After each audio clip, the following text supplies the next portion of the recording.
একদিন এক পথিকের গ্রামের পথ ধরে চলতে চলতে বড্ড খিদে পেয়েছিল।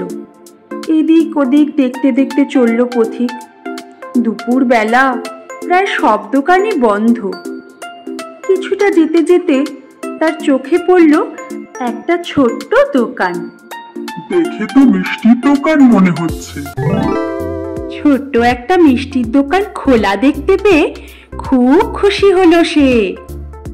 তড়িঘড়ি টাকা বের করে গুনে নিল। এবার দ্রুত পায়ে হেঁটে চলল দোকানটির সামনে।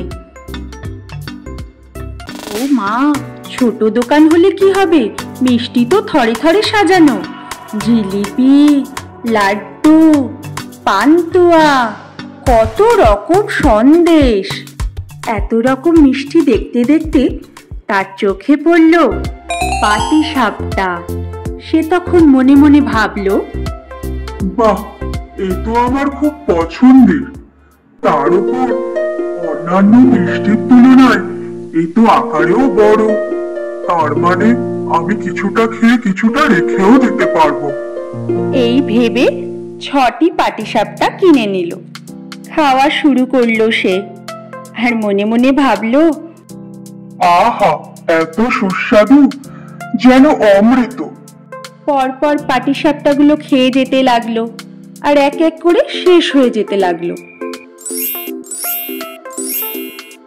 আর তো মাত্র 2টো বাকি, পেট যে ভরলো না।